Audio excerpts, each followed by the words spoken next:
Informasi lainnya Tribuners, Taekwondo Maluku sabet 12 medali emas di turnamen Poltek Cup 2025 Sulawesi Selatan. Tim Taekwondo Maluku berhasil menorehkan prestasi dalam ajang Taekwondo Poltek Cup 2025 yang digelar di Gor Sudiang, Kota Makassar, Provinsi Sulawesi Selatan. Kejuaraan dimulai dari tanggal 24 hingga 26 Oktober 2025, diikuti oleh 1.000 atlet dari berbagai provinsi di Indonesia. Kontingen Maluku yang berangkat ke kejuaraan ada 32 orang, di mana 25-nya adalah atlet, kemudian 1 manajer, 2 pelatih, dan 4 ofisial.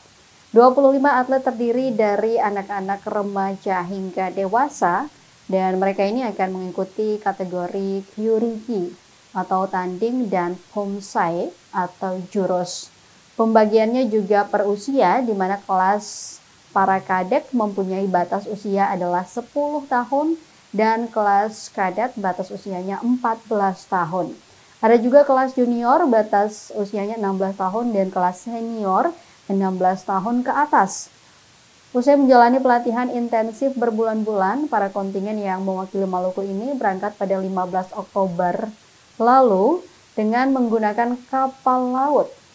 Perjuangan mereka tidak sia-sia. Dari 25 atlet Maluku yang bertanding, ada beberapa yang berhasil membawa pulang medali emas, perak, dan perunggu. Bila dirincikan, ada 2 medali emas dari kategori prestasi kadet batas usia 14 tahun, kemudian 10 medali emas dari kelas pemula batas usia 14 tahun, 4 medali perak pemula batas usia 12 tahun, 1 medali perunggu kelas senior prestasi usia 16 tahun ke atas, dan 2 medali perunggu kelas kadet prestasi batas usia 14 tahun. Ketua Umum Taekwondo Indonesia atau TI Maluku, Johannes Suarlembit, memberikan apresiasi penuh kepada tim Taekwondo Maluku yang berhasil mengharumkan nama provinsi ini dengan berhasil membawa pulang 12 emas.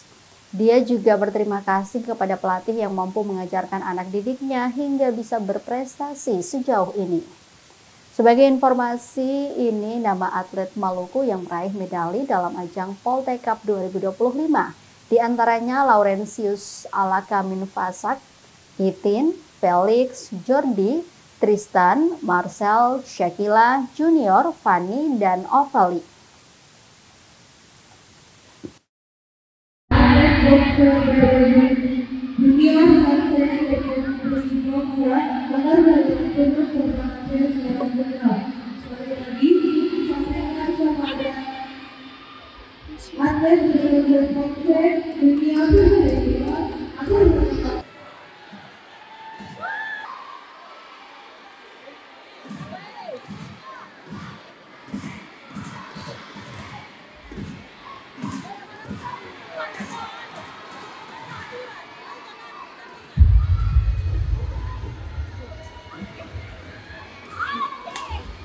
Download Tribun X sekarang, menghadirkan lokal menjadi Indonesia.